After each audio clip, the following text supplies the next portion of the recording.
There we go. Hi everyone, my name is Charlie, and one way or the other, this is Charlie, and today we are here to discuss my book, the second in the Valentine and Featherstone series, Mistakes Mean Murder. Hello, Charlie. Hello! Hello, my lovely Charlie. How are we this evening? I'm very, very well. How are you this evening, Charlie? I am fine. As we were just talking about, I have had a fantastic adventure around the forest today. I didn't tell you the pheasant story, but I will tell you the pheasant story next week. Oh, that's very exciting. It's not too exciting, actually. I thought that the dog was going to go and terrorize a pheasant, so was working hard to distract her. Yeah. Oh dear, poor Sally. So anyway, we're already off on a tangent and we haven't got anywhere. So, what? I was just saying I've already taken us off on a tangent. No, but that's okay because it gives us more time for people to come and arrive and see and join us. So that's fine. We can be a little bit tangential for a hot second. Good. Oh, we've right. Shall we get started then? Let's get started. We're here to talk about your lovely book, which have you got with you? No, I haven't because I've got it. Fantastic. If anyone can hear barking downstairs, then Sally is currently annoyed because people are arriving home. It's decidedly late, but fences are being put up in preparation for lambing at the end of the month. Weirdly, Mistakes Mean Murder is my autumnal book, so there is very few mentions of lambs in there, unlike An Heir to Murder, which was spring. If you want lambs, check out the first book. Oh, we got Sandra. Sandra. I can't recall whether there were lambs in the first book. Hello, Sandra. Although I say these things and then inevitably I will find them. Okay. So what shall we mention? What Mistakes Mean Murder is about first? Yes. Should we introduce? Why don't you tell us for those of people that don't know that are watching? Do you want to tell us about Mistakes Mean Murder, or maybe touch on about? Obviously, that is the set Yeah, so Mistakes Mean Murder, as aforementioned, is the second book in a cozy crime series following Alice Valentine and Marmaduke Featherstone. In this book, three women, all named Gloria Hebblethwaite, are found dead on the same day. And, as it says on the blurb, it looks a lot like murder. Alongside that, there is a somewhat kind of, there's a subplot surrounding poison pen letters that are being sent to the local WI, and Duke has been called to investigate that, but in doing so discovers it links to a murder that took place 30 years before the events of the novel, which is connected to the disappearance of his niece, Joanna Ollinshead, and... which is the case in the first book that... that is going to be the series arc. I know how many books it will take to tell that entire story. I know how long that's going to be resolved. But we do get some answers in this book about what went on back then. We sort of get little teasers, as it were. I keep teasing people. As I keep saying, I actually know what did happen 30 years before, and I'm looking forward to getting it written down one day. And I have actually already got it written down because, just in case, just so it's there. You never know. You never know. So do we want to talk about, now you said briefly about, or did you want to say about, there's two things. Should we talk about some of the characters, or do you want to talk about why it's taken so long to come out? It's up to you. How do you want to do it? Oh, yeah. So because that's how I start most of my talks at the libraries and things, then I will go about why this book has taken so long. An Heir to Murder came out in February 2020, and obviously that is 5 years ago, and that is not the length of time that I wanted to take for this book. But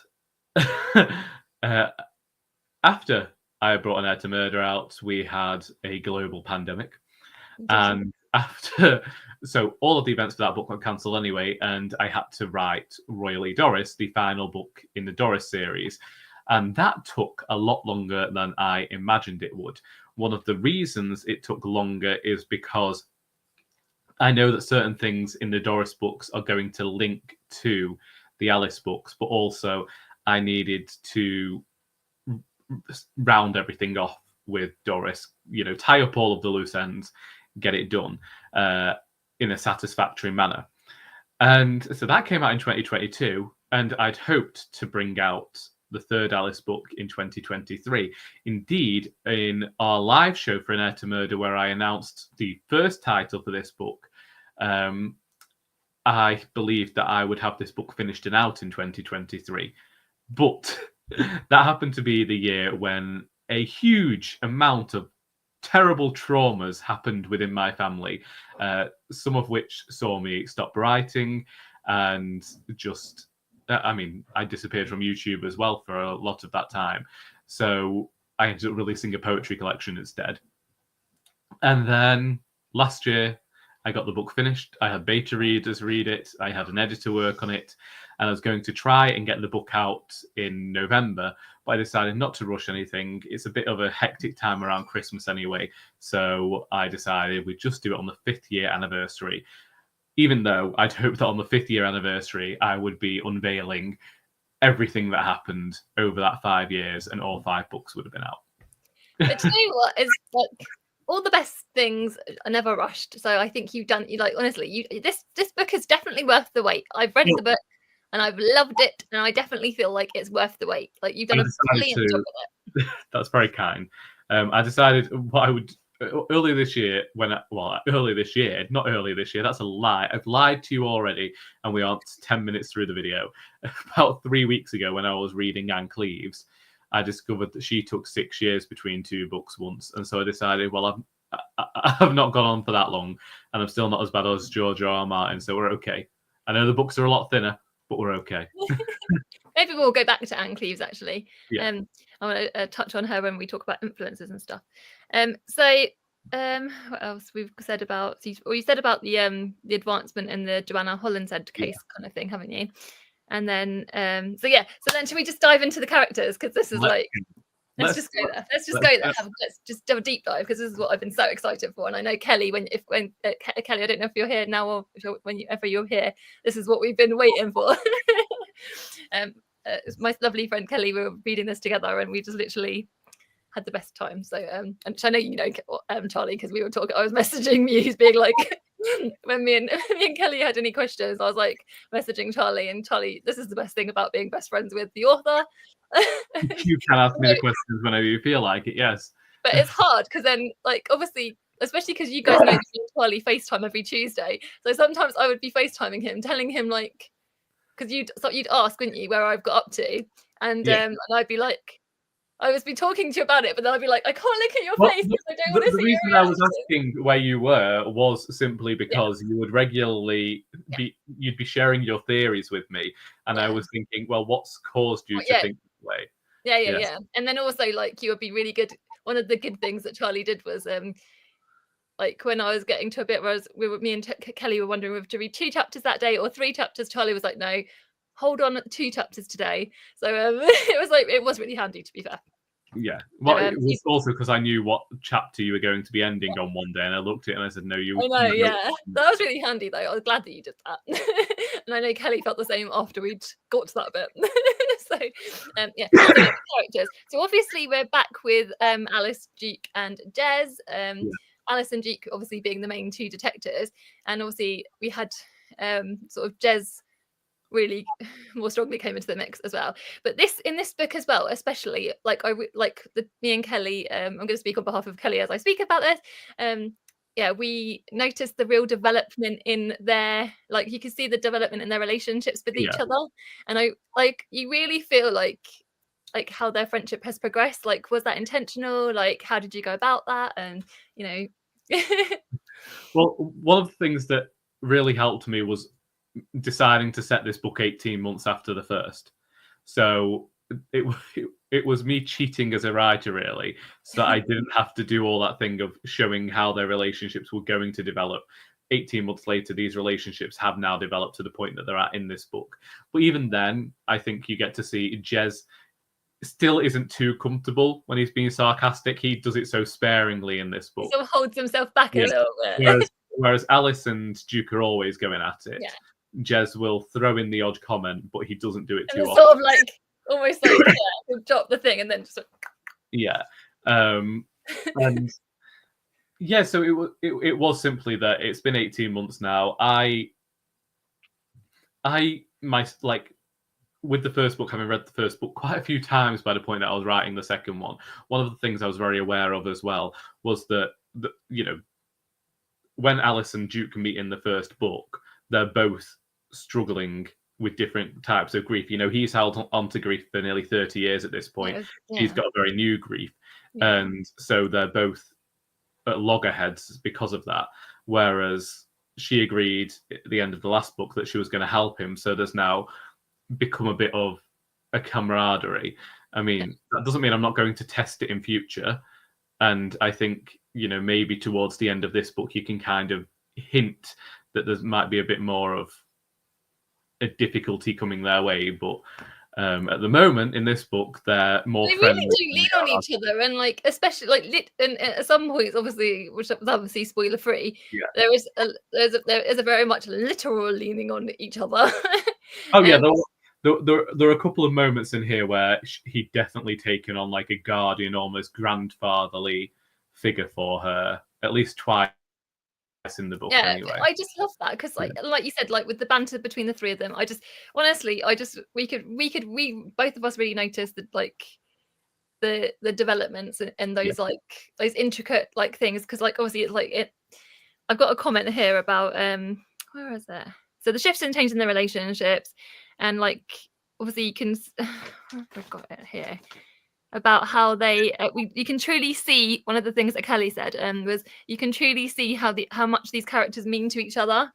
So those three especially, I mean, there obviously are characters in the books that the main three characters are more familiar with, and you do obviously we'll go on to some of those people, but I feel like those three especially, so anyway, so that covers those three. And then we've got obviously we've got Ben was kind of mentioned in the last book. This is so Ben, do you want to say about who Ben is?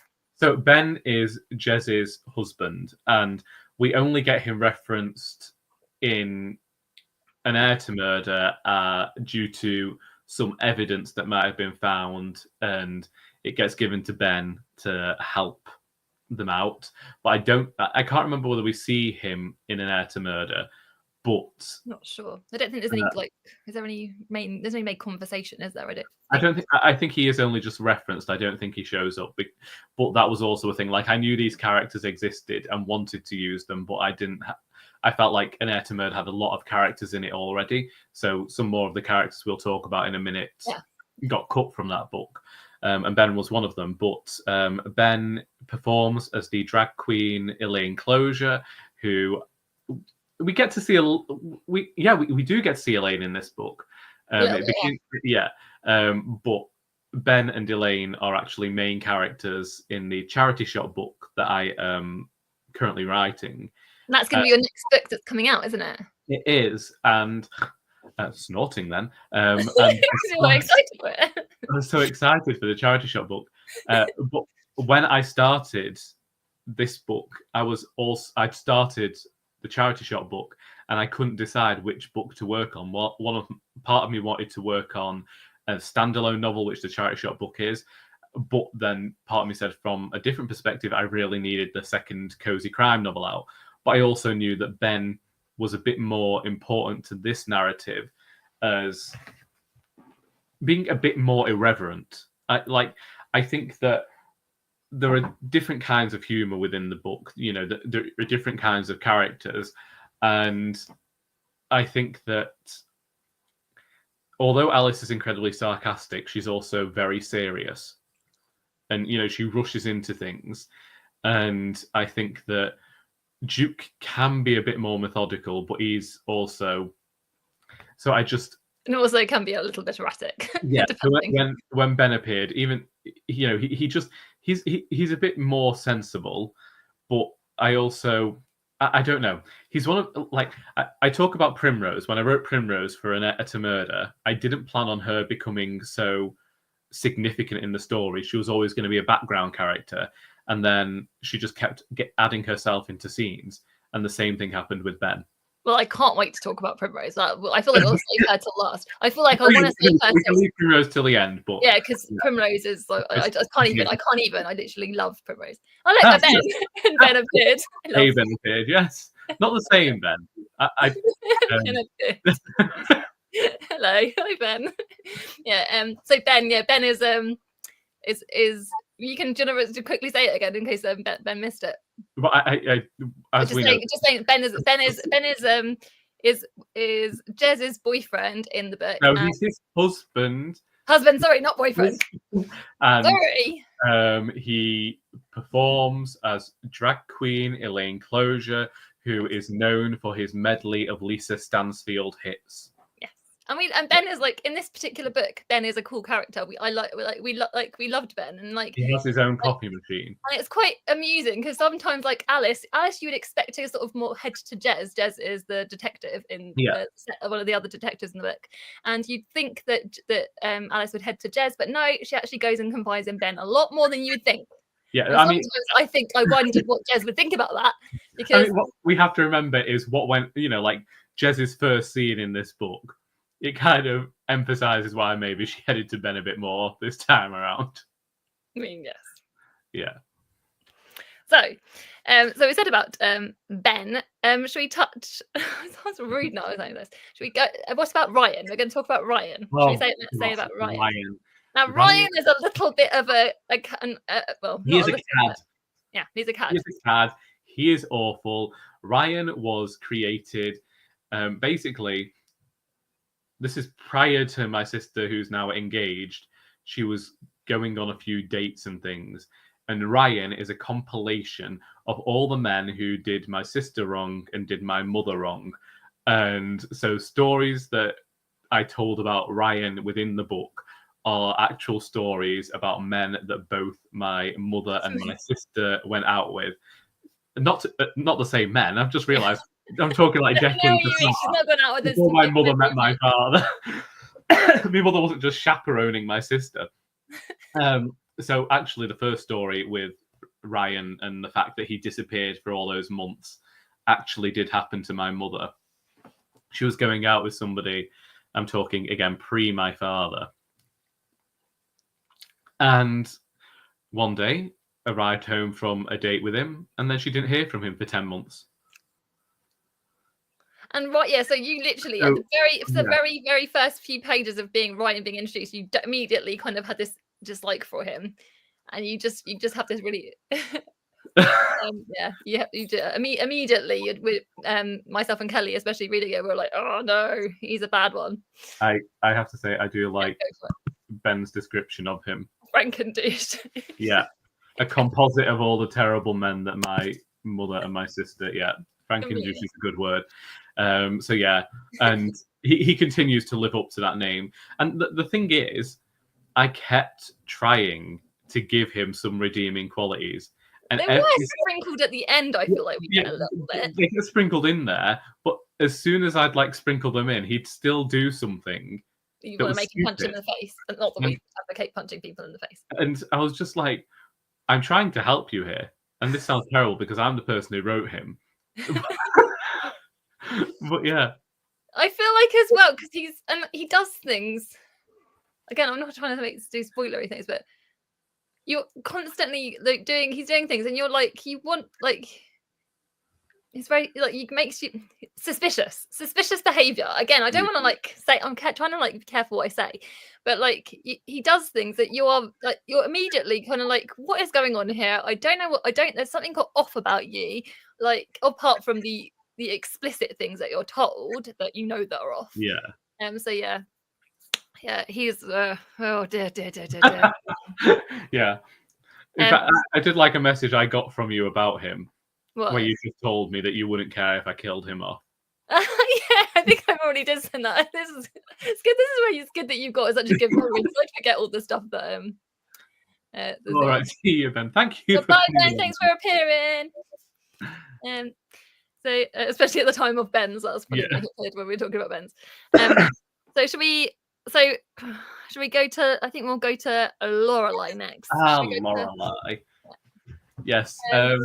This is another one that I'm like, I'm just like, And to start with, I don't feel like you feel it because your feelings with her, so again, progress throughout the book, don't they?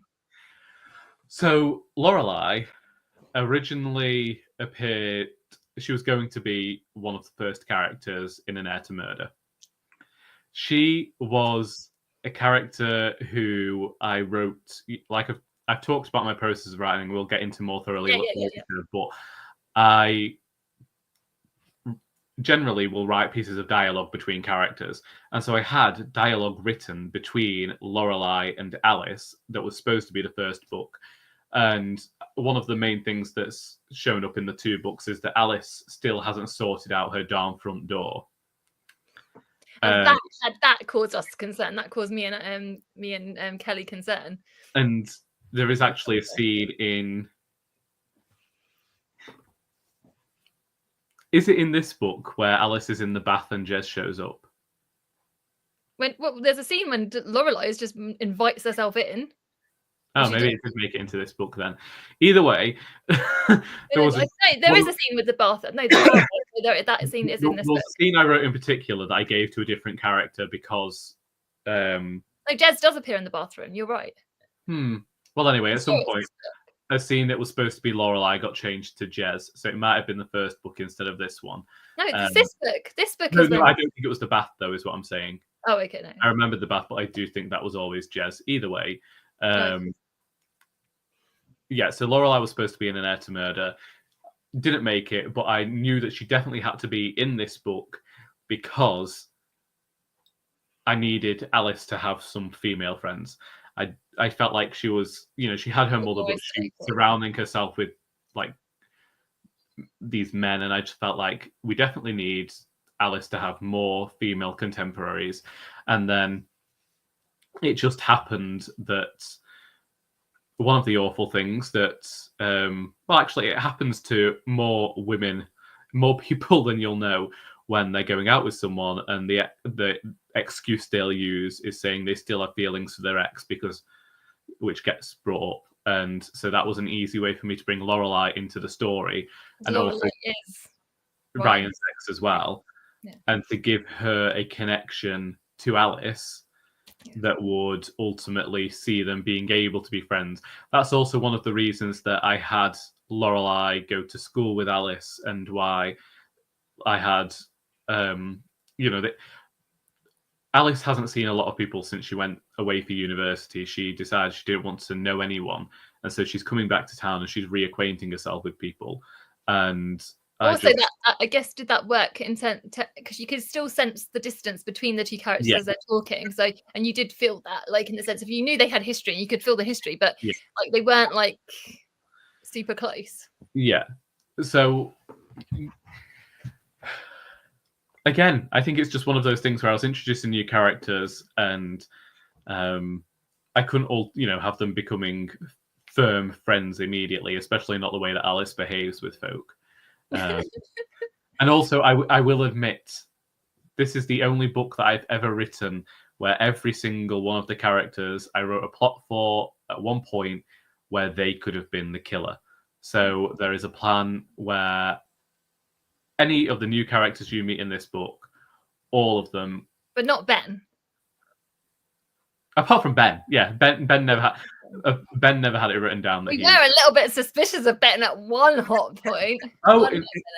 When I released the first book, I had someone speculate that Jez was a killer, and I was like, "How did you get that?"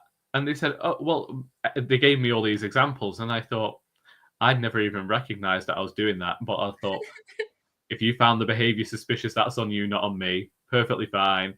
I don't mind. It's good though when people can sort of go down rabbit holes and like you said, just one little line, because I think there was only one little line that we weren't like with Ben, like I love Ben, so like I wasn't like we weren't hugely suspicious, but there was like something that happens, which obviously again we're not going to spoil, but something happens and we were like, well, why is that happening?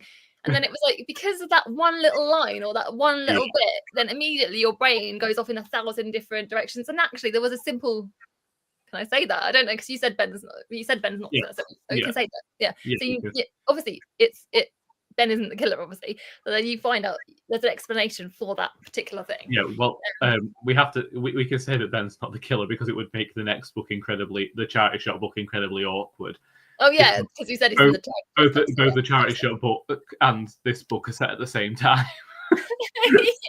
It would make them incredibly difficult books to fathom if my culprit was the main character in another book, and in this book you're like, oh, he's been taken off and arrested. And that wouldn't really work, would it? He's got his pop on down the pub singing his Lisa Stansfield medley. Yeah. Oh yeah, Kelly's here. Hey, my darling. That's my Kelly. I love Kelly. Hello, Kelly. I'm going to do hearts for Kelly because I literally love Kelly so much. If my hearts actually work today. Oh, they weren't working the other day. I don't know if my computer. I don't think yet. Oh, they working. Yes. You managed to make your hearts work. Yay. All the other people are here, but Kelly's the only one who got charged. No, I love everyone else as well. Hello, everyone else. I apart from Sandra and Ben left. So I don't know who else is here. But if you're here and you want to say hi, say hi. But yeah, Kelly is the person that me and Kelly have been reading it together. So when I speak about our theories and things like that, this is me and Kelly together. So it's been we had the most fun. How much fun did we have, Kelly? If you want to say, you can say. You don't. I'm not trying to put you on the spot. So now we're going to get on, and I'm so pleased that Kelly's appeared now because we're not doing any spoilers, Kelly. I just wanted to say this. But yeah, we're going to say so we're going through. Working our way through the characters. We've done Ben, Ryan, Lorelai, and closely linked with Lorelai, which is the perfect time to say it, is Becky. Oh, Becky. So Becky is a right old one, isn't she, as well? Oh. And again, as soon as she appeared, she made an impression on us, and it's just she's one of those girls. So again, it was it felt like we needed there to be more friendship than just Lorelai there. It made sense them coming together because often you get and girls. Obviously, in the beginning, we met quite a large friendship group in that first scene. Yeah, and I just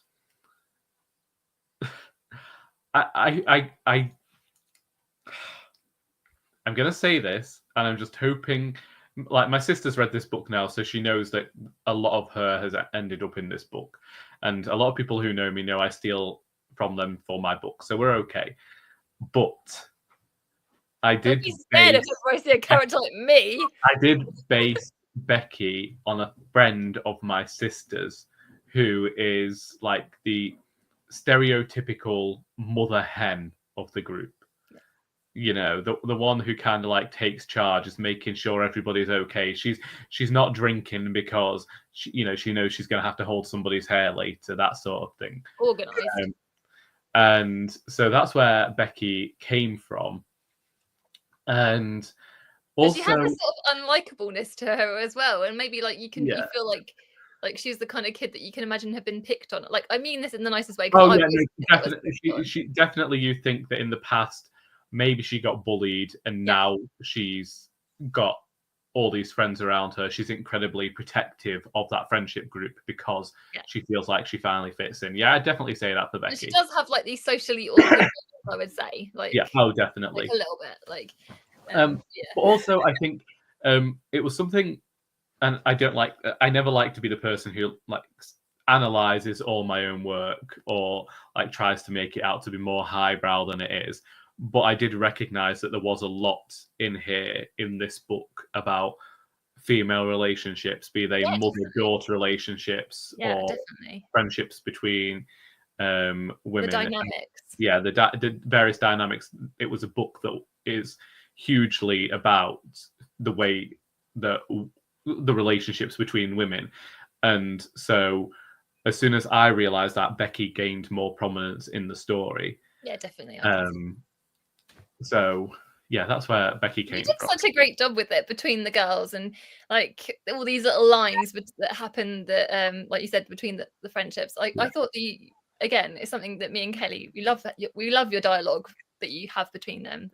I'm going to just quickly touch on highlight a comment that Kelly said. Absolutely fun. Congratulations, Charlie. Wonderful book. Quite right. Thank you, Kelly. I also very much appreciated the comment you sent through. Well, the various questions that you sent through that we're going to go through at the end. Kelly, we haven't done the questions yet. Yes, we're just working our way through the characters. Yeah. So, should we go to Luke next? Luke. I feel like Luke. Yeah. So Luke as well. I feel like we're allowed to say. Can we say? He's intended to. He's well at the moment in this book. There's like love. There's sort of like the tantalizing love between them. So I hate to say this. Yeah, say it. Because Luke, I created this character 23 years ago. No, not 23 years ago. I counted that wrong. 20 years ago. I just realised 2013. But yeah, 20 years ago. And you're not old, so. I created him when I was 12. Oh, Charlie. You know that An Heir to Murder? Yeah. The man who gets murdered in An Heir to Murder is Arthur Sterling, who is Luke's grandfather. And An Heir to Murder, in the beginning, the Arthur Sterling story was based on an episode of Last of Summer Wine called Spring Fever, where Compo goes out, buys himself a suit, gets all dressed up, goes out on a date, and everyone's commending him for doing him, smarting himself up. And I saw that and I was like, detective. And I think I wrote 3 chapters, and like basically the entire plot was in the very first chapter. That Arthur was at his local cafe, Thistlethwaite's. Thistlethwaite's. So I want to get onto this. Me and Kelly love Thistlethwaite's. I can't say he was chatting to his mates. Yeah. And his so at the time, Luke was Arthur's son. Obviously, it became grandson for various reasons. Yeah. But that book was going to be related to a missing girl. Luke was going to be on the police force, but currently off because he'd been recently widowed. And so all the characters that I created 20 years ago are slowly appearing in these books. Luke was supposed to appear in the first book. He was going to be another one of the people working for the police force. But it just didn't work out. There was no space for him. There was no space for Luke. There was no space for Lorelai. There was no space for Ben in that first book. And it also worked because of something that happened in An Heir to Murder for Luke to be able to come into Mistakes Mean Murder and take on a particular role. He's incredibly antagonistic. Yeah, they do riff, like Alice and Luke do riff off each other, and immediately you kind of sparks are flying. And honestly, the more I read and the more I write of Luke and Alice, honestly, I think that I've watched too many Hallmark movies with my mother. I've read too many of her Mills and Boon books when I was a child. I have been cursed by peak practice. I can't say, well, I can currently in the third book, there's no progression on that storyline. Whether there will be, we will see. Yeah. But I've always maintained that I will never allow the romantic subplot to overtake the actual I understand that. story. Yeah. So because the main bit is the murdery bit. Yeah. So it will. If it comes, it's likely to be slowly. And you said because the third book isn't going to be focusing on Alice anyway, is it? It's like she's not really like heavily. I know you can't really say it because I don't want to like. I can't say. I have written the plan for Alice's story, but the story in Partridge Muse won't be. There might not be a part for Alice in the story in Partridge Muse in the next book. We'll find out. Me and Kelly will find out. He's teasing us, Kelly, and everyone else that's watching. Like it's just me and Kelly. Like because we're so invested. We've been literally reading this. I'm teasing you. You just get to read it. I've got to write the darn thing, and I've got to figure out how to write it as well. And there are other things that me and Kelly want in between that time. So which obviously we will talk about in a bit. And actually, speaking of that, before, because we're gonna finish on in terms of characters on Primrose, but the next character I want to talk about is Veronica. So Veronica, again, should we say about one of the things we wanted to say about is about that this book is set during the time of Doris Ahoy. Yeah. So. We can say that. So Doris Ahoy as we talk about Veronica, it sort of links all together, doesn't it? So I feel like Doris Ahoy is the third Doris book, and also the book that I wrote, the first book I wrote after An Heir to Murder. This Doris Ahoy came out before An Heir to Murder, just because of the way things worked. Am I allowed to ask Kelly's question here? Yeah, go for it. Yeah. Do you want me to say it? I'll fish it up. I've got it here if you. About the did you plan to have Veronica in this book when you wrote the Doris Ahoy? Did you get inspired whilst writing Mistakes Mean Murder to add her, or did you get inspired whilst writing Mistakes Mean Murder to add her as a character? So what had happened was me and my friend Joy went for a walk around the local cemetery. And I saw the name Hebblethwaite. And I wanted to use it in a book, and I used it in Doris Ahoy with Gloria Hebblethwaite, and it's a bit of a mystery in there, but basically, it turns out that the Hebblethwaite in Doris Ahoy is actually Mrs. Veronica Ambrose. Tuttavia, I like the name Gloria Hebblethwaite. And I felt like I'd wasted it in Doris Ahoy. And the entire time I was coming up with Mistakes Mean Murder, I wanted to use that name. And so I had come up with this cockamamie scheme that Ryan ends up coming up with in the book, with the cruise ship and all that. And so that's really when... So I knew, whilst writing Doris Ahoy, that Mistakes Mean Murder was set during the events of that book. And I knew Charity, I nearly gave the title away, but the Charity Shop book was set during Doris Ahoy as well. And there was a third book that was also set during that, but I don't think it's going to be written anytime soon. Yeah. Well, we do want it to be written anytime soon. Me and Kelly are protesting about it. We really want the third book. We need the third book. So you need to get the charity. I know you said it as well. Then you need to get the charity book written and the charity shop book written, and then me and Kelly can get our third book. Are you thinking that when I say third book, I mean the third book? We want the third Mistakes Mean Murder book.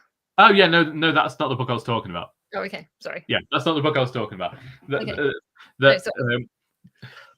The third cozy crime novel is set after Doris and everything. Yeah, but anyway, so basically, I knew writing Doris Ahoy when Mistakes Mean Murder was going to be set, but it wasn't until planning Mistakes Mean Murder that I understood where Veronica Ambrose was going to fit into things. That makes sense. I knew that she definitely had to because of the name. And she's such a cool character, which actually we'll say about in a second. I'm just going to highlight the lovely Sandra's comment. Sandra says, one of the things I enjoyed was the introduction of the characters from the R. Doris books into the 3 mystery books. Honestly, this is like one of mine and Kelly's favorite things as well. Like if you love the Doris books, anyone that's read the Doris books, this Charlie's series of mystery books, just they tie in so perfectly. And there's so many little Easter eggs that your heart just like, it just literally it fills me with so much joy. That's very kind, Sandra. Thank you. Yeah. Oh, you're so lovely, Sandra. Thank you so much. Yeah, well, not me. Thank Charlie. feel free to thank her for me. It's because we agree, obviously.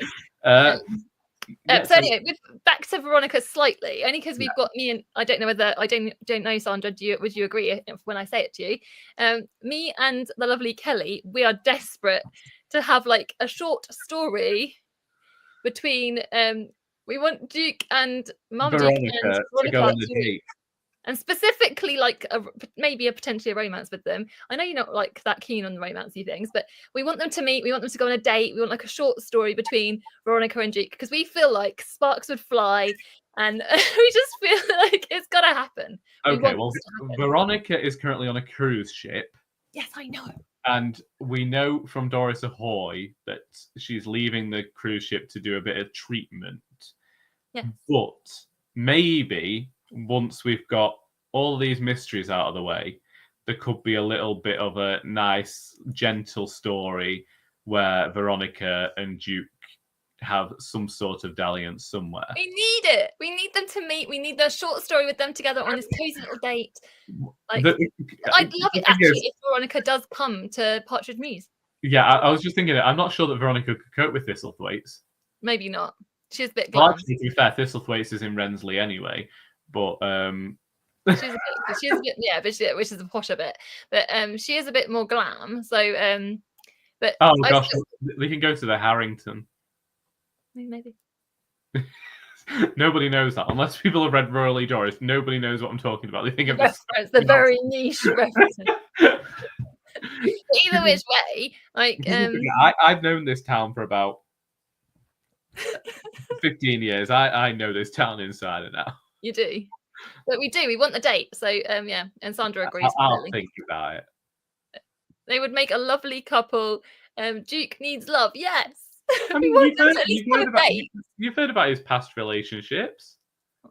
You saw how he got on with Clementine Partridge.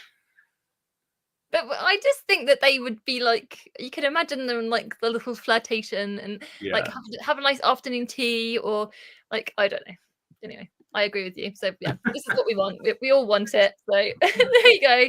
We're not going to nag you into giving us a short story, maybe for World Book Day next year. There you go. Wow. Just like nag you into it. I don't know if Mavis could handle Veronica. Yeah, that's true. I mean, we've got to remember that Mavis kind of taught Doris everything that Doris knows. I mean, that's true. Mavis can handle anybody. Yeah. You know, she's the one who, when they started hearing about, people started getting worried about salmonella, she charged extra for it. So anyway, so now I feel like it's out of the characters. This is like, I think it's mine and Kelly's favorite character. Sandra, if you're like, you have to tell us who your favorite character is. Primrose. Obviously, we love Alice. This is aside from Alice and Duke and Jez. So we need to talk about Primrose. Primrose is amazing. She is our queen. Worship Primrose. She is like, and she is such a star. Like, and sort of kind of out of nowhere as well. She, like I said earlier, she's the character who when I started in Air to Murder and Primrose first appeared in all the dialogue I was writing, she would take everything and she'd have to twist it into joy somehow. She always looks on the bright side of things.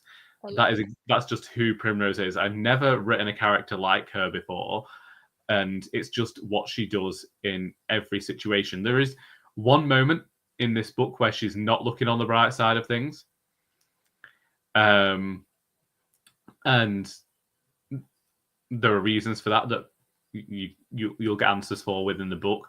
But yeah, she wasn't, I said it already, she wasn't supposed to have such a big role, but she continues to place herself into the story, and certain things that we learn in this book were based on the fact that Primrose kept thrusting herself forward. Will we even, this is another question that I haven't even written down, but I want to talk to you about, would we potentially even have a, like, not necessarily a book, but again, like I was saying, maybe would there be a Primrose book? Because Primrose is like, you feel like she has got such a backstory. Like, you really tantalize us with that. Like, she does have a huge backstory. Yeah. And are we going to hear more of that in the future books? Like, because this is kind of teased. We definitely are. Yeah. I have known I've known a huge part of Primrose's story since before I wrote An Heir to Murder. And me and Kelly are gasping at this. And as I'm sure is Sandra. But I don't want to say too much because spoilers. I don't want to even look at you. I just want to be like, no, Charlie. No, I don't want to know because I'm enjoying it. Me and Kelly are enjoying it, and as everyone, as I'm sure, is enjoying it as you're reading it.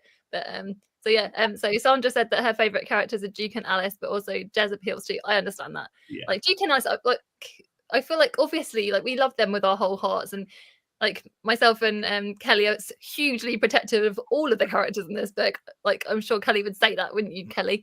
And we were saying earlier because we just love them all so much. We're so like anytime anything happens to any like we're like oh no. But Primrose is just a star. I hate when people say this to me because whenever someone mentions like their characters and like the ones that they like, because I can remember Emily saying something about Alf once, and I felt terrible because I knew what I was about to do to Alf. And we won't spoil, but yeah. We won't spoil, but Lord. They've gone through it, though, they have. They really have. I feel so sorry for them. Out of all the characters, and they're probably like some of the nicest characters in your books, in your Doris books, and then obviously in these books. But like they are the sweetest characters, and you torture them. Why did you do that to them? We love them. Why? Honestly, it's all their grandson's fault. Basically, I created their grandson first with the charity shop radio play I wrote years ago, and then I knew that I wanted to write the charity shop novel, and in writing that, I was trying to find Martin's mother. I figured out what had happened to his mother. And then I was like, oh, poor Alf and Edith. But then I knew that it had to be in this book because of the way... the sequence of everything. Yeah, how everything worked. So it's like, as soon as I realised that, I realised what was going on that caused X to happen, that caused this to happen. It's like a jigsaw, isn't it, as you're writing it? Yeah. And so all these pieces started coming into place. And yeah, so it was really unfortunate. I hated that because as soon as it became Martin's story, it had to be Alf and Edith's story as well. What did you want to say about that? Yeah, I'm going to say that I'll just highlight some of the comments. So Kelly says Primrose is full of surprises. Yes, she definitely is. She is such a badass. She is so badass. Like, I'm not spoiling anything, but at the end of the book, stuff happens, and she is literally. I was like, I couldn't believe it. Like, she's so amazing. Like, oh my day. Like I was literally like gasping. So was Kelly. Both of us. We were like, yeah.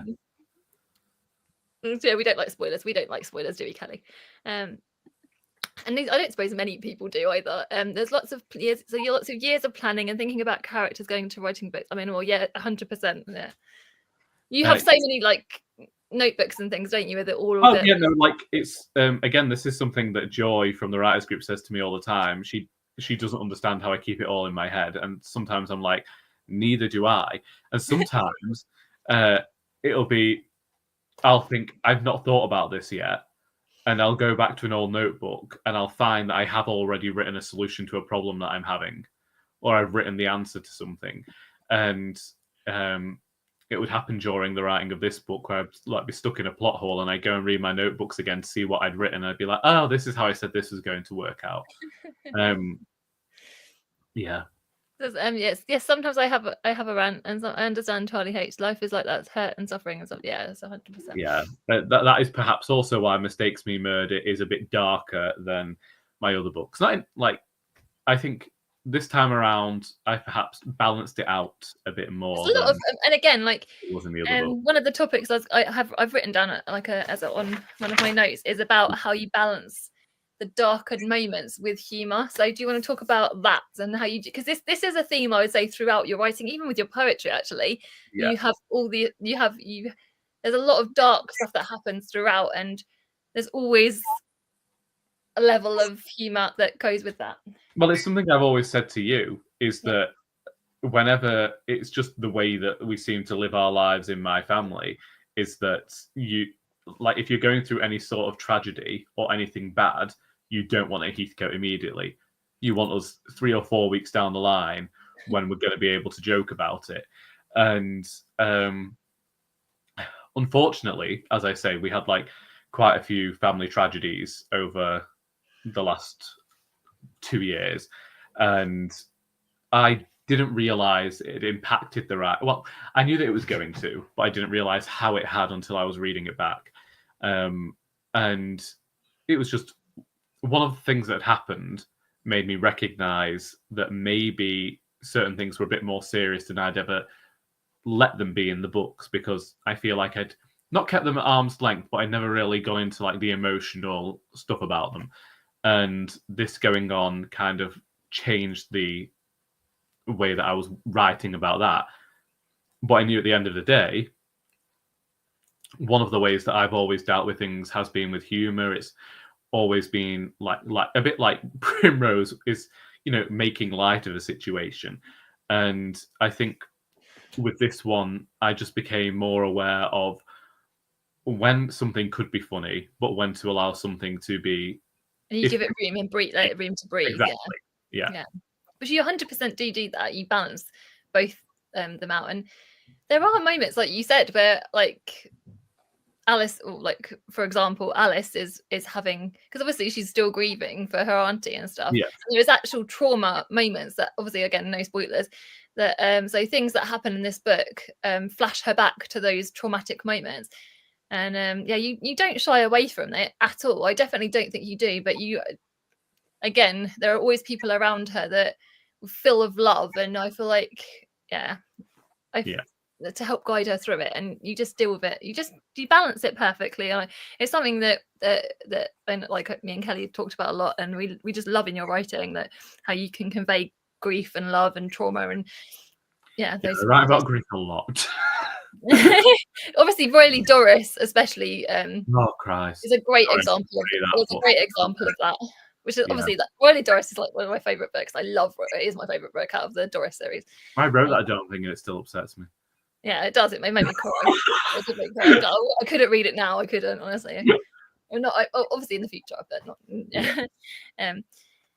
So we've gone through the characters. So in terms of like the setting, obviously, like I really as well, like you feel like we said about Thistlethwaite. I can't say that word. Thistlethwaites.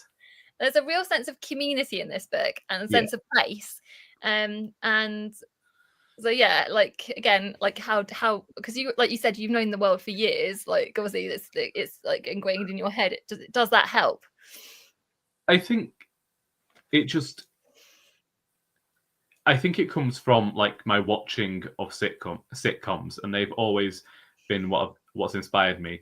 And Thistlethwaite's is very much inspired by Ivy's Calf from Last of the Summer Wine. But in all of my books, the fiction ones anyway, you will find a central location where the characters congregate. So in the Doris books, it was the Hare and Horse, the pub. No. But I just, for whatever reason, when it came to the Alice books, it was always Thistlethwaite's. I love that. Me and Kelly love that. Like, do you know what I mean, Kelly? It was just so wonderful because, like, and you can imagine, like, that's 100%. Like, especially like I can see that. Yeah. So yeah, and I think it also is one of those things that, again, it is just a grounding thing. Just as much as having the central characters to, so that readers who are going through this, when you're introducing a new situation, you can contend with it because you're with the same people, having the same places as well. In this cozy crime setting, the cafe is such a it's like it's a central feature, kind of like Central Park in Friends. Yeah, exactly. Central Park in Friends, the Rovers Return in Coronation Street, the Woolpack, those sort of places. And that is 100% what Thistlethwaite's is in the cozy crime. Yeah. But I love that. We love that so much because it really brought the characters together. Like, and also somehow, like, I feel like when you're there, you're not as anxious because I feel like it feels like a bit. Well, and maybe that's a false sense of security, but you do feel. Yeah, we only ever have Alice's scenes of anxiety at her cottage. Yeah, well, yeah, understandably, she needs to fix the lock. She does need She to doesn't fix that lock in the next book. I feel like I'm going to write myself like, we want to, like, for goodness sake, fix the lock. I can tell you now, she does not have that lock fixed in book 3. I've already done the planning. She does not have that lock No, fixed. don't say that to me and Kelly. We're going to be like, we won't go to sleep. I can tell you now, currently, she doesn't even have it fixed in book 5. No. You need to get it fixed. And I feel like if we ever do fix that door, it's going to be like one of those things, like if Arkwright's till in Open All Hours had ever been sorted, it would have to be broken again by the next. Because we did not like one thing. I say it, but I didn't like it when Lorelai. We said about it earlier. Yeah. I didn't like it when Lorelai let herself in. Like, I didn't like that. No, I get it, but yeah, no, I understand why. But yeah. But yeah, so Kelly just said it's a good book, Rory Doris. The whole Doris books, we love Doris, but really Doris is like a massive favorite.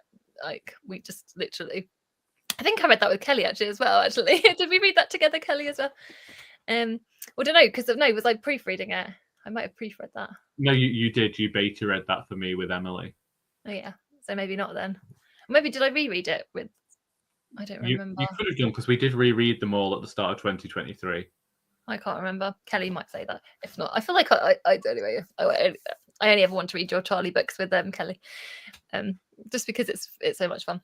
I really enjoyed that, the characters having a sense. Yeah, this is what we said. So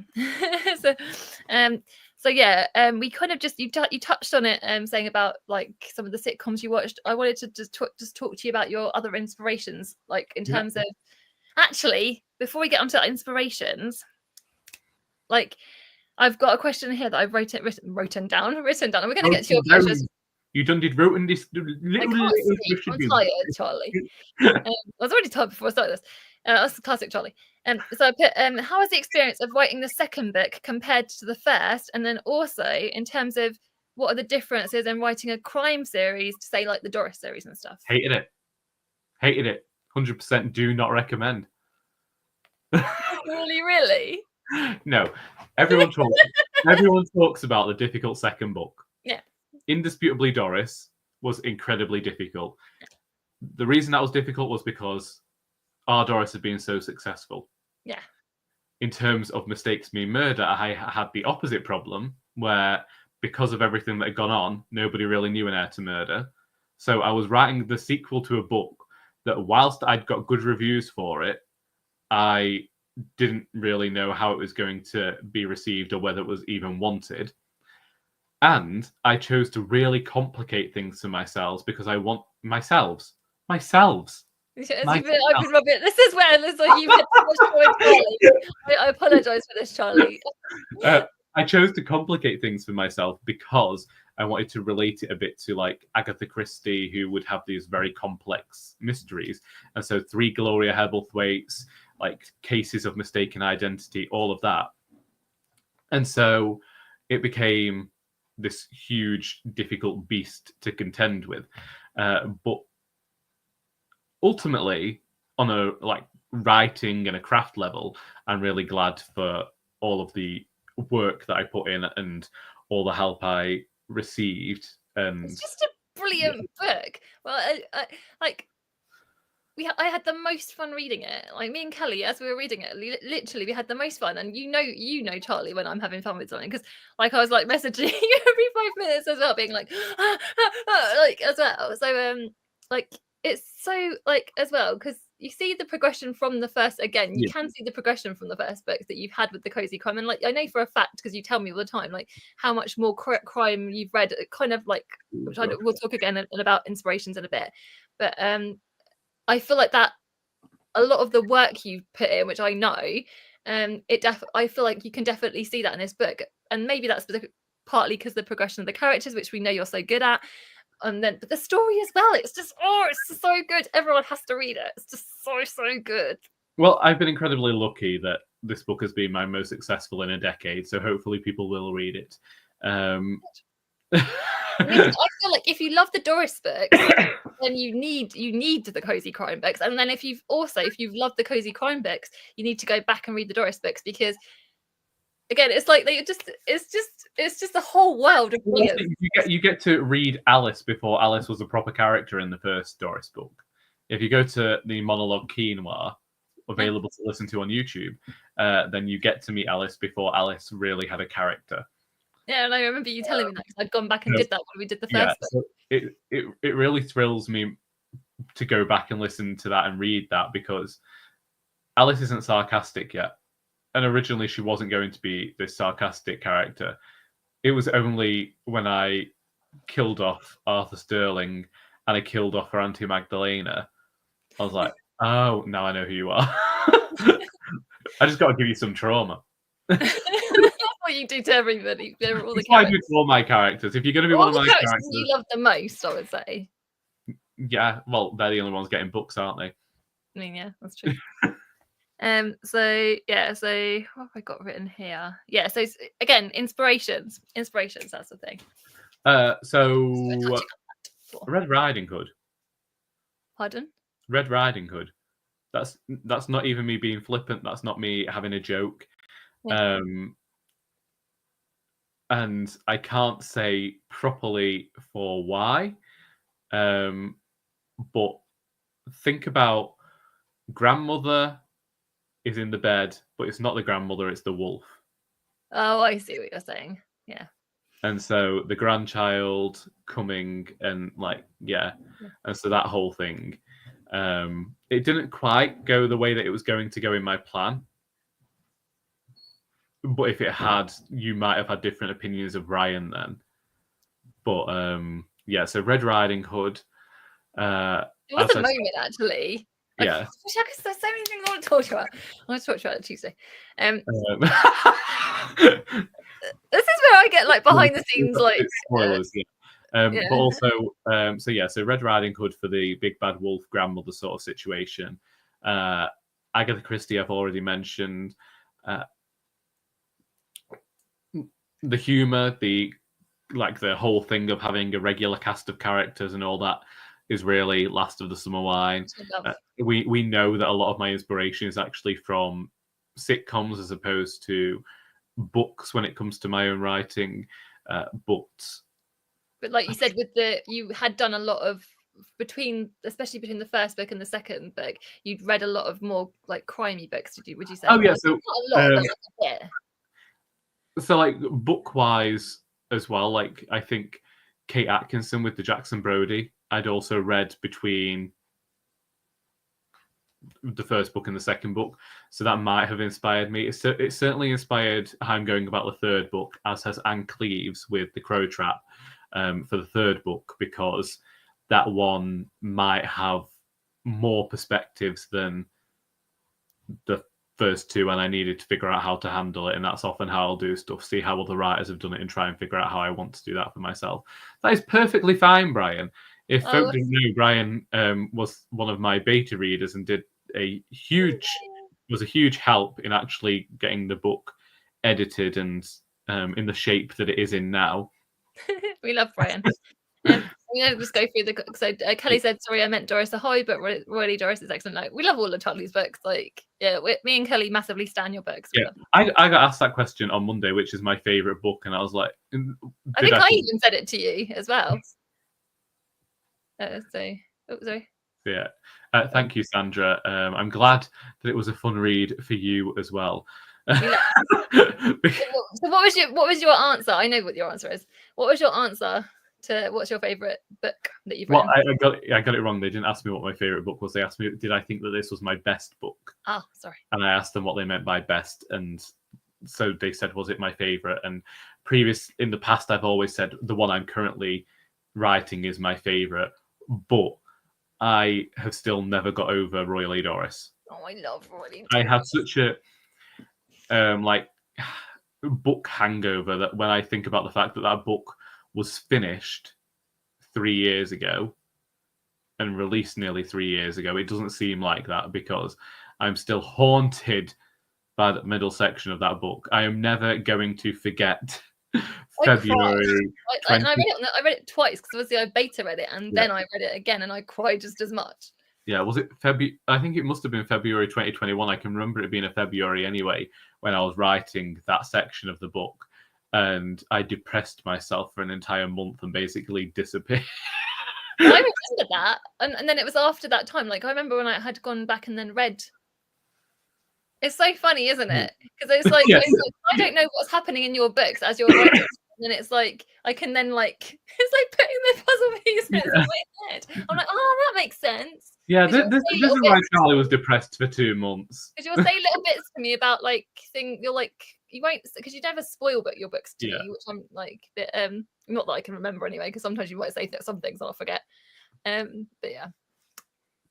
I'm gonna make the so I'm gonna highlight this. Brian said, gonna make this simple.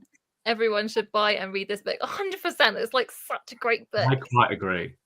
That's the most I've agreed with anything this And evening. anyone in the future, links in the description. Links in the description. Okay, I might add links to the description. You will. I can't actually edit your description. Oh right, okay. I will add links to the description then. As soon as I figure it out, I'll do it. Because me and Charlie have access to the StreamYard because we've got a joint StreamYard account. Yeah, we still don't know how we did it, but we did it. We don't know how we did it. I don't even think we realised that we'd done it. I only realised when I looked and it was full of plod along stuff. No, it's handy for this because then we can Yeah. both highlight comments on the note either way. Yeah, Should we go to Kelly's questions? I feel like this is a let's go to Kelly's questions. so do you want to? Should we go to the first lot? It says, have you ever? Should we start with the baking question? Okay, you can start with the baking question. Yeah. Have you ever baked with love with a loved one? The scene where Alice is making crumble and starts remembering being taught by Auntie Magdalena is so moving. 100%. Like me and Kelly loved this scene. I said I felt as if I was experiencing the memory with Alice. Their hands together, mixing the flour and the butter. I found it so moving, beautifully written. And yeah, it's just an amazing passage, basically, Kelly was saying, which I completely agree, Kelly. Yeah. So no. Yeah. Have you baked with a loved one? No. I actually haven't. Yeah, so fun stories. So the crumble, making crumble for the first time, the whole reason crumble is the first thing that gets made is the first thing that I ever baked was at high school, and the first thing we got taught to make was an apple crumble. And I can remember going with my school friend to his grandmother's house one Saturday, and we'd been told we had to go there before we went into town because his grandmother wanted to teach him how to make an omelette. Oh. So I went round, and that's when I got taught how to make an omelette. Basically, everything that I have learned to do cooking-wise, I've learnt myself. Oh. Or, like watching family members. But it is one of the things in my family, despite the fact that this is a 4-bedroomed council house, and the kitchen can fit more than one person in. You make a mean soup though, don't you? You're like. Again, Joanne Harris taught me how to do that. Oh really? Yeah, Joanne Harris has her French cookbook, and there's a great soup recipe in there. And ever since I read that recipe, that's what I've used for the standard for making all soups. When I was staying with my grandmother when she had her cataract operation, the whole way that stuff got made in her kitchen, she wasn't in the kitchen whilst I was making it. I was just practicing all these recipes from her favorite cookbook in her kitchen. So yeah, no, unfortunately not. I have always envied people who had those experiences where they got taught to cook by a relative, but you did bring it to life. It felt very real to me and Kelly, and it brought back memories of our own experiences with it. So yeah, I thought it was so lovely, and also you can never go wrong with an apple crumble. Like I love an apple crumble. It's like it's like standard dessert in this house because we're lazy people, and it's very, very, very easy. So tasty. Custard, or you have to. I would say custard or ice cream, but it's 100% custard. Otherwise, you're binned. Time of the year for me. No, ice cream. Well, ice cream makes me sick. So. Well, you forget we've got to have lacto-free ice cream in this house, but yeah. Yeah, no. If oh gosh, but maybe not even custard or ice cream. Like custard. No, but if you've got like a rhubarb crumble. You need a custard. Really? Yeah. To be fair, custard is good with rhubarb. Custard We're goes going on another tangent. Yeah, it's always food anyway. This is a thing that a lot of people notice. Anyway, Amelia said, sorry I couldn't make it earlier. You're most welcome. Don't worry about it. Do not worry. Yeah, that was a beautiful scene. Exactly. Thank you, Kelly. So I'm going to touch on. I see if I want to say touch on, and I can just hear you like ribbing me as I say it. So I have to be careful what I say because I can hear your response before you even respond. This is why I say we need to start that podcast. Anyway, go on. Charlie, I'm going to read another one of Kelly's questions. You have a gift for writing banter between your characters. 100% again, I agree. What is your process? Does it just flow as you write, or do you plan out their conversations and take it from there? So let's talk about that. No, this has been one of the things that I have been told about for years. It's one of the reasons I think that if I'd become a script writer, I probably would have done a lot better as a writer. When I was at uni, I got told that I had a tinnitus wood ear for conversation. Dialogue for me and the conversation, if I know the character, then I generally am able to get the conversation. And so perfectly. The only things that have changed over the years have been recognizing that not all of the conversation needs to be in there. So I can just cut bits of the conversation out and say, they chatted for a bit more and then did this, as opposed to including all of that. But generally, I will see who's there. They'll start talking to each other. We might end up going off on a tangent about a filthy weekend, drinking nothing but Grey Goose and watching Real Housewives, and then head back into the main narrative. But I love how you do it, because it's just enough to then as a reader, again, something that me and Kelly did, you would have like these little moments, and then me and Kelly would like then go off on this whole massive conversation about those little tiny snippets, and because it sparks the imagination of what's going on, what then what other potential things could be happening. Yeah, it's a good way to like share history as well. Yeah. But I like, it's just how I tended to reveal character over the years is just through the dialogue. It's one of the only rows I ever have with editing folk. I'm talking like in general. I'm not just talking about the people who beta edited for me, who edited the book for me, or the people from the writers group who read it for me as well. I am always just able to tell the rhythm. Yeah.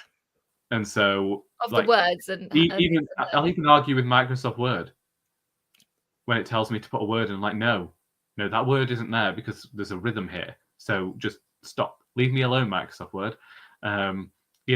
I spent ages researching small towns for one line in the charity shop book. One line. I was looking at UK maps from Cheshire to flaming Devon just to write one joke. That is so you, though, Charlie. That is such a you thing. I don't like research, but I will look at a UK map for hours just to try and find the right syllable. Try and get the right word. Is like that is the most you thing. You do care about every single word that's in there. Like, I genuinely believe that. I just can tell when it needs 3 syllables or 2 syllables. I just know how it needs to sound, and the word that's why it just flows so naturally. So I think we've already spoken about the Veronica bit. Yeah, we know what we want from Veronica. And we kind of did say, well, I'm going to say it again anyway. Is there a romance in Duke's future with Veronica? There wasn't. Apparently, you want there to be. So, think about it. We want there to be. But you said that you're not sure. I hadn't even considered it when they started flirting with each other in this book. But we want it, and so does I think Sandra as well. No, I heard you. I'm listening to that, and I will take it forward with me in the future. It is not in my story. It's not in my immediate plans. The next book takes place about 3 months after the end of Royally Doris. It can be a birthday present for next year for Charlie. For you. So I've got till October 26. Well, you could do it this year, really, a short story. You write really quickly when you're in the mood. Great. As an added short story present for Charlie. And also Kelly, well, it's for my birthday, but Kelly, you can get the benefits of it. And Sandra as well. What I'll say is we will see. Please, I want a short story. You can write a short story in your sleep, Charlie. I know you. Yeah, but the thing is, it wouldn't be a short story by the time I was finished. I'd have another novella. That's how Doris We all Ahoy want happened. it. We want a 99p deal of short story. There you go. Okay, we will think about it. We will consider it. So Kelly said that was a beautiful city. I think I've highlighted that already. That was the Yes, bakery me one. too. Yes, yeah, we do. Okay. It might exist. We'll see.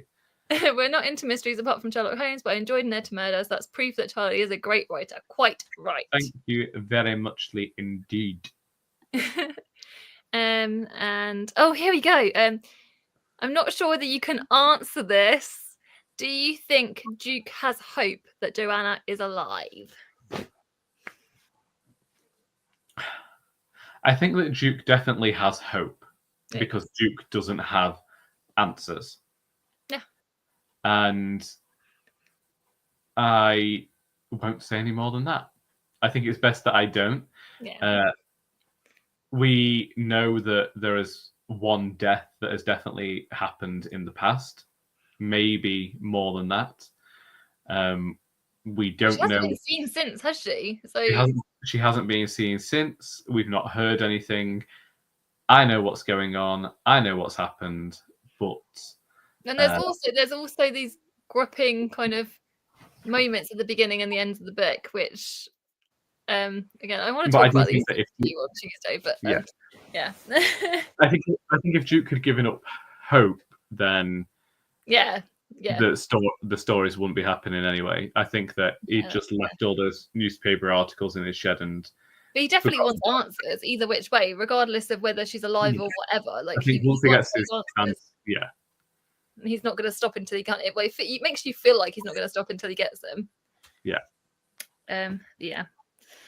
I feel like we've covered quite a lot, and we've been going at this for quite a hot minute. Is there anything else you really want to talk about, Charlie? Or has any of you guys in the comments got any questions for Charlie? No, I think I did cover everything. Yeah. One thing I did write about is that I loved the note of this is something you do in all your books, like little things like this. The street names. So Magwitch Road, Steerforth Street. I was going to message you about these. I don't know where I did message you.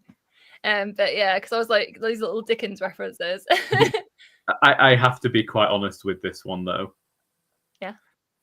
The town in which I work, all of the streets of one part of it are all named after Dickens characters. Oh, really? So you have Copperfield Road. What's the other one? You have Dickens Lane, Copperfield Road, Stuyperson Way. There's another one, Tapley Avenue. They're all named after Dickens characters. And then you have another area of the town that's all named after various birds. I think I knew about the birds. I don't think I knew about the Dickens. So yeah, so that is. I mean, Magwitch especially is a character that both of us loved. So I love that you. Oh yeah. And Steerforth is a character we love to hate, but also. As you know, I still think the shipping. David and Steerforth had just disappeared off together and opened a B&B. That would have been a much better situation for all involved. I mean, it would have ended Dickens' career, but I'm sure there's a lot of. Is there fan fiction between? There must be fan fiction between Steerforth and. I've never looked. There must be, surely. Okay, well, that's some homework for everyone. Go and find out whether there's any David Copperfield that's a whole lot of fun going on. We came here to talk about mistakes me and murder. No, I'm sorry. I just finish it on that filthy note. Well, not filthy, but like wow, a filthy note. Well, no, because it's not filthy at all. But sorry. No, like them going off and having a little dirty love triangle. Not triangle, because there's no triangle, is there? Is there a triangle? Maybe there'd be a triangle. I'm sure we could think of a third. Depends how old their arms. Sorry? It depends how old their arms. Uh-huh. What's that? Siri just answered me and it's scary. Yeah. Is there anything else you want to say about? Is there any other bits of the book that you want to talk about? Are you excited to write your getting onto? So you're obviously writing the charity shop book next. Yeah, so I'm currently working on the charity shop book, which has been interesting in particular in the ways that it does relate to Mistakes Mean Murder, but also I have been enjoying the pre-reading that I'm doing of crime novels and the other media that I'm looking at. And I've recently developed a hankering to re-listen to the June Whitfield Marple radio plays. But yeah, no, like I say, and I was grateful to Amelia, or was it Amelia or Sandra? Anyway, it was somebody pointed out about that they were glad that I'd had such success with this book. And I think that, it's definitely been down to people on YouTube for chatting about the books and all of that. So that's been incredibly heartening. And I, whilst I ain't done made enough money to move out of this house living with my parents and my dog. It's nice to see you having some success. It was nice that, we finally made it onto a type of bestseller list. We were on the top Hot 100 of books on Kindle books for cozy crime. So that was nice. And it's just, it's... it's going to do it. Is it going to do it? I don't know. It's terrifying watching you try, though. And I'm looking forward to the third book and working on the third book. As I say, I've planned all of Alice's story in that book. And now I need to plan all of Duke's story.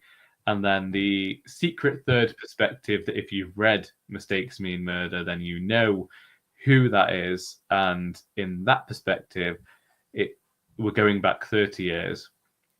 And it's an interesting one for me because we are going to be meeting the children of characters we've met in the Doris books, which will reveal more about the disappearance of Joanna Ollinzed. But I will tell you all now, I will release this spoiler out into the universe that we might finally find out what happens to Joanna Ollinzed in the next book. But there are going to be 5 books for this story arc. So even if we do find out, it doesn't mean that we're finding out everything. The complete truth, that everyone's being entirely honest. And we've got a few more tragedies before we get to that book. As long as you don't do anything to our lovely, oh my God, my brain, Primrose. Well, all I will say, because this isn't good, it could be the ending. Years ago, I came up with an ending to a soap opera that involved every single character being stuck in the midst of an explosion. Is that going to be the way that this story ends? If you kill Primrose, we'll be rioting. Please don't kill Primrose. I know you can't say. I would go like Flaming Sherlock Holmes and Poirot and just get rid of them all. No, don't do it. I could write 5 books and then say, cheers, I'm out. But yeah, no, that's everything. Thank you for having me. I see more future in your success and claps. And intriguing, and I'm so excited. So shall we wrap that up here then, and we'll say thank you to every single person that's come along and commented and interacted with us tonight. Yeah, I realised that I just said thank you for having me to Charlie, and this is going out on your channel, Charlie. It didn't really matter, but to be fair, I in the past I've made my own food at home and thanked my mother for it. So it's just who I am. I'm a very grateful person. And if you want to put that gratitude out into the universe. And if you want to buy a copy of Mistakes Mean Murder or An Heir to Murder, both of those books will be linked in the description. I'm sorry. This isn't an or situation. What? They need to buy An Heir to Murder and Mistakes Mean Murder. Well, no, but if they've already got An Heir to Murder, then they could buy a copy for a friend. Okay, I've got rent to pay. They've just put the rates up. Yeah, there you go then. But you need to get yourself, everyone needs to get their hands on Mistakes Me Murder. It's the best book in the series so far. I'm going to say that. It's great. There's 2 books and it's the best of the 2. But the first book's equally brilliant. So it's so much fun. No, it's not equally brilliant. I'm tired, Charlie. The first book sets you up to get to the place of this that is amazing. The first book sets you up for Mistakes Mean Murder, and Mistakes Mean Murder sets you up to fail.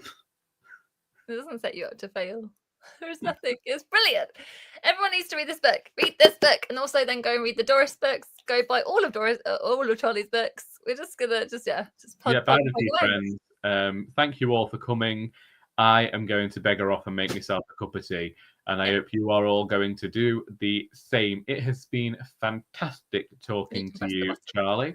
And yes, thank you for agreeing to have this interview with me. We hope everybody you have enjoyed this video, because until next time, that is all.